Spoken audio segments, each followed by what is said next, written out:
em me apresentar diante da sua presença, para assim fazer uso da sua palavra. Haja visto, se tem algo nesta vida que eu faço com amor, é pregar a palavra de Deus. Eu prego porque amo e amo o que prego. Por isso eu tenho um imenso prazer e alegria de ser um canal de bênçãos da parte de Deus na sua vida e assim em um todo sobre esta igreja. Outro sim, quero louvar a Deus pela vida do meu pastor, nosso presidente, nosso líder maior, pastor Samuel Ferreira, que já me abençoou aqui na saída que esteve aqui nesta noite. E eu quero louvar a Deus pela vida do meu pastor, também minha pastora Keila, que Deus abençoe. Primeiro livro de Samuel, capítulo de número 30 e verso de número 1, quem achou diga, eu achei. Leiamos a palavra de Deus. Deus abençoe o Braz Adoração, Isaías Santiago que estava por ali.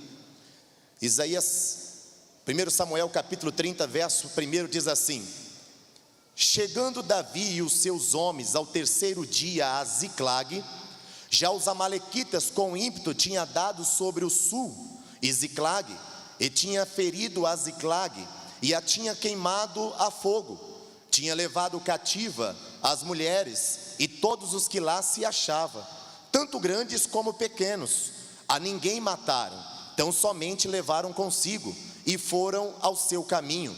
Quando Davi e os seus homens chegaram à cidade, encontraram-na queimada a fogo, e as suas mulheres, os seus filhos e suas filhas levados cativos. Então Davi e o povo que se achava com eles alçaram a sua voz e choraram, até que não houve neles mais força para chorar. Também as duas mulheres de Davi tinham sido levadas cativas, Ainoã, a Jezreelita, e Abigail, que fora a mulher de Nabal, o carmelita. Davi muito se angustiou, porque o povo falava em apedrejá-lo, e a alma de todo o povo estava cheia de amargura, por causa dos seus filhos e de suas filhas. Mas Davi se fortaleceu no Senhor seu Deus. Diga comigo, mas Davi se fortaleceu no Senhor seu Deus. Tome o seu assento, glorificando, adorando e exaltando ao nome do Senhor Jesus. Amados e queridos irmãos, nessa madrugada nós estamos mediante a palavra de Deus, baseada em um livro, penso eu, conhecido de pelo menos todos que aqui estão. Todos que estão aqui nesta madrugada, um dia já ouviu falar do livro de Samuel. O livro de Samuel, queridos, é um livro que eu amo por demais. Eu amo porque falar de Samuel é falar sobre a história da igreja. Haja visto, como todo texto tem o seu contexto, com o livro de Samuel não é diferente. Qual é o contexto desse texto? Por que foi escrito? Em que período foi escrito? Qual o pano de fundo dessa história? E que importância tem essa palavra ao nosso coração? A Bíblia diz então que Samuel traz o seu pano de fundo dentro da história de uma mulher chamada Ana, casada com Eucana. A Bíblia diz então que esta mulher desejava no seu coração ser mãe. Porém, os anos se passam, a vida dessa mulher vai se passando e ela entende que é estéril e não consegue dar luz a filho. Pela tradição judaica diz que ela era desprezada por ser uma mulher seca, e ela então passa a orar ao Senhor para que assim o nome de Deus fosse glorificado sobre a sua descendência. O Senhor então concede a ela a sua petição, serra da sua madre, tira dela a esterilidade, e ela então dá à luz um filho chamado Samuel. Samuel, queridos, então é oferecido a Deus pela sua mãe depois que ele desmamou. Quando então desmamou, a sua mãe entrega Samuel a viver junto com o sacerdote Eli. Ao viver com o sacerdote Eli, Samuel cresceu totalmente diferenciado das crianças da sua época. Samuel foi uma criança diferente, um jovem diferente, um adolescente diferente, um adulto diferente, e se tornou um homem diferente.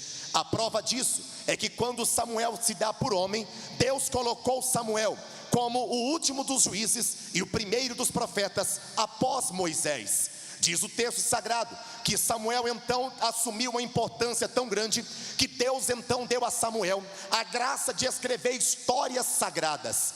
essas histórias, Samuel teve o privilégio de escrever a segunda história mais famosa da Bíblia.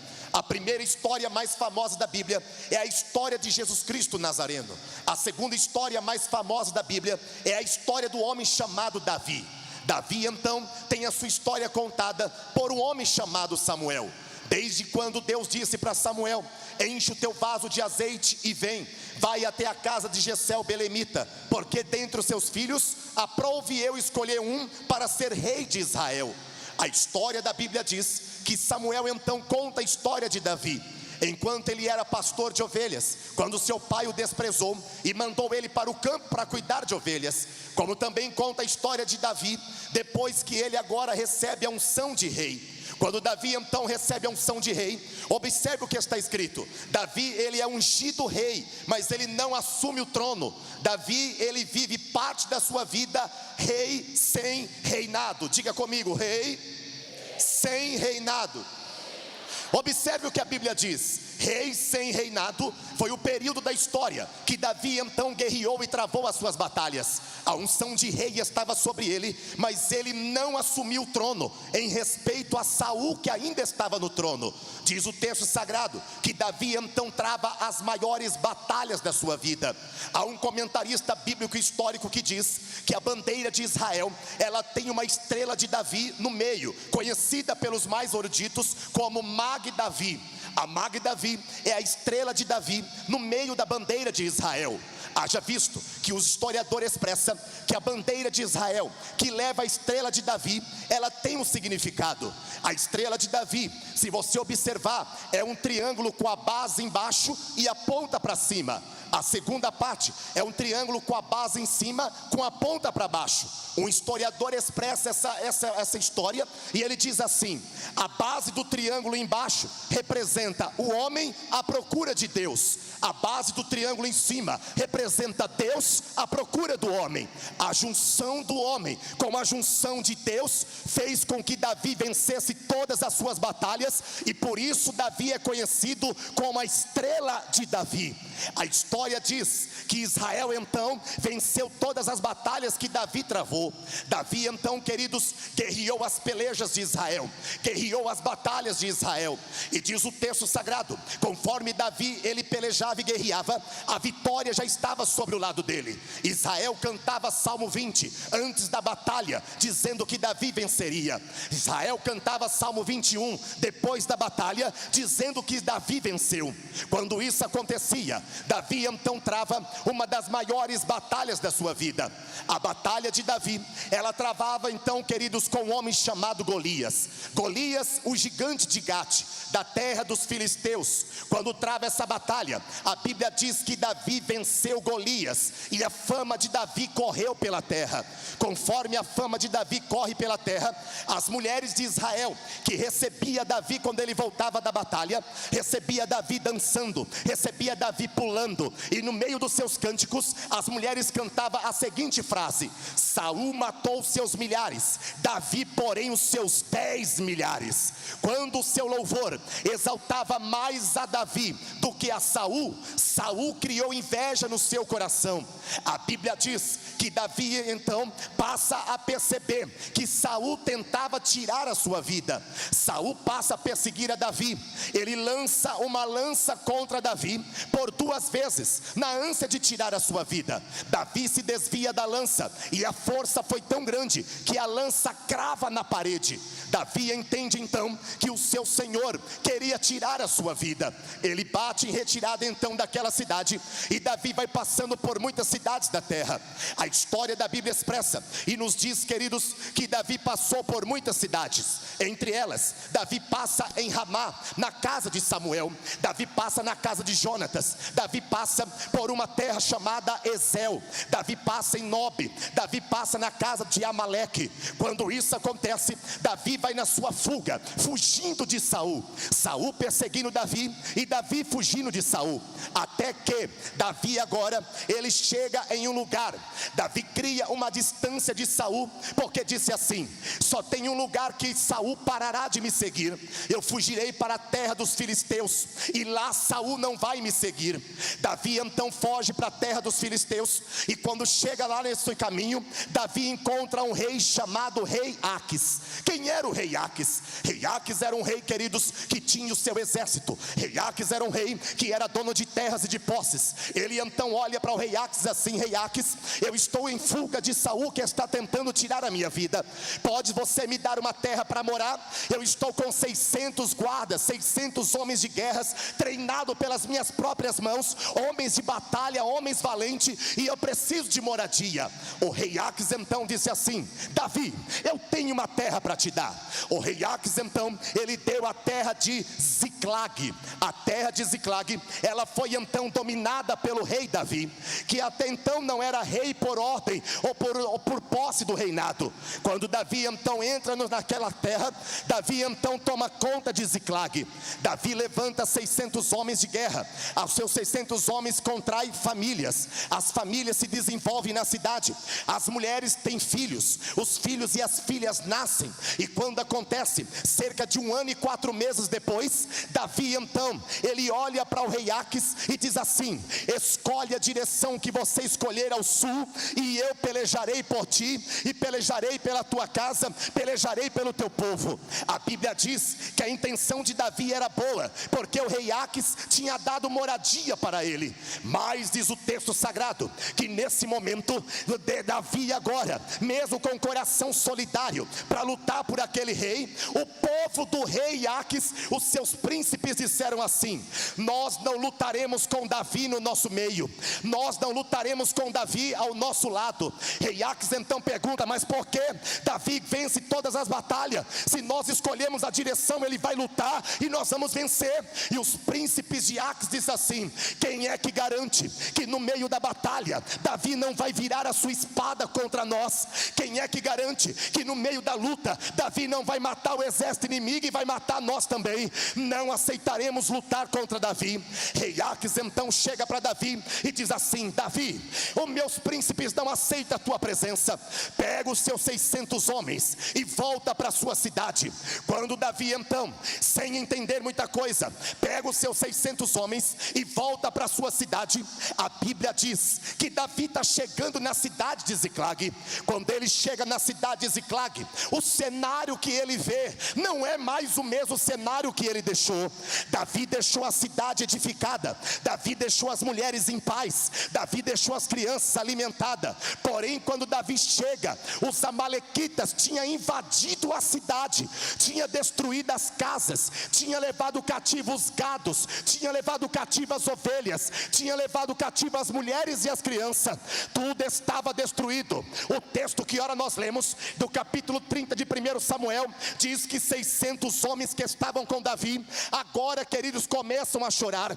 O seu choro, queridos, foi tão grande que o texto sagrado diz que neles não havia mais força para chorar. Olha então o que aconteceu quando os homens começaram a chorar, porque o cenário era de destruição, o cenário era de perca, o cenário era de derrota, o cenário era de prova, o cenário era de luta. Davi então olha para 600 homens. Quando os 600 homens estão chorando, Davi chama o sacerdote e diz assim: traz-me a estola sacerdotal, porque eu vou entrar na presença do meu Deus. Davi então dobra o seu joelho e começa a orar ao Senhor. Dobre a sua atenção para você entender. Quando Davi começa a orar ao Senhor, ele no meio da sua oração começa a perguntar: Deus, invadiram as minhas terras, levaram aquilo que era meu, Deus, e eu quero então uma confirmação, Deus. Eu vou em busca do que é meu, ou deixo para lá, eu desisto, ou eu corro atrás, eu vou lá buscar o que é meu, ou deixo assim como está e os homens vão me apedrejar. A Bíblia diz que o Senhor dos altos céus olha para Davi e disse assim: Davi, levanta-te e vai em busca daquilo que é seu, Davi. Levanta e vai em busca daquilo que é seu, Davi. Laman Joquembarai. A história da Bíblia diz que quando agora, queridos, Davi, ele ouve a voz do Senhor. Davi então profere uma palavra. Todo mundo chorava, todo mundo se entristecia, todo mundo estava à beira do desespero, porque os filhos, mulheres e casas estavam sendo destruídos e tinham sido capturados. No meio daquele cenário, enquanto todos choravam, enquanto todos lamentavam, a minha, sua Bíblia diz, e você repetiu comigo nessa madrugada: os homens choravam até que neles não havia força, porém Davi se fortaleceu no Senhor seu Deus. Vou repetir: porém Davi se fortaleceu no Senhor seu Deus. Deixa eu falar a verdade para você nessa madrugada. Eu não sei qual é o cenário da tua vida, eu não sei qual cenário você chegou aqui, eu não sei qual é o cenário desse 1 mês e meio do novo ano que você está vivendo, mas eu sei de uma verdade: Deus vai fortalecer crente aqui nessa madrugada, o nome dele será glorificado. Quem recebe essa palavra? Quem recebe essa palavra? Quem recebe essa palavra? Quem recebe essa palavra? Hoje Deus vai fortalecer crente aqui nessa casa.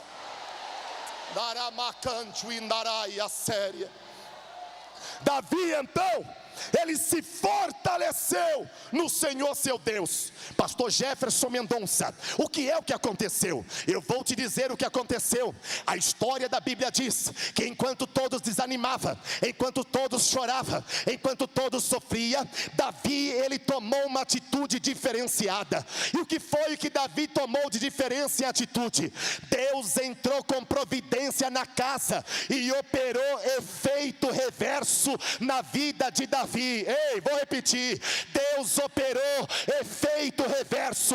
Levanta a tua mão para o céu e profetiza: essa madrugada é madrugada de efeito reverso. Profetiza: é madrugada de efeito reverso. Quem acredita no efeito reverso? Quem acredita no efeito reverso? Deus vai fazer efeito reverso. Vai fazer efeito reverso. A história da Bíblia diz que o efeito reverso aconteceu naquele momento. Pastor Jefferson Mendonça, como que eu entendo o efeito reverso? Eu vou te explicar. Deus sempre usa efeito reverso. Deus, ele usa o efeito reverso na história desde os primórdios até os dias atuais. Como é o efeito reverso? Eu vou te dizer: o pensamento de Deus é diferente do pensamento do homem. A palavra de Deus é diferente da palavra do homem. A ação de Deus é diferente da ação do homem. Como assim? Com Deus, ele usa o efeito reverso. Quer ver para você dar glória? Com Deus é descendo que se sobe, é subindo que se desce, é se humilhando que ele exalta, é se exaltando que ele abate, é sendo pequeno que ele faz grande, é sendo grande que ele faz pequeno. Teu glória a Deus foi muito fraco, eu vou te incentivar, vem comigo. Deus usa o efeito reverso. No efeito reverso de Deus, o líder é servo, o último é primeiro, o louco é sábio, o fraco é forte, o pequeno é grande, o pobre é rico, o que chora é quem está alegre. Hoje tem efeito reverso, hoje tem efeito reverso. Deixa eu ver quem recebe, deixa eu ver quem recebe, deixa eu ver quem recebe.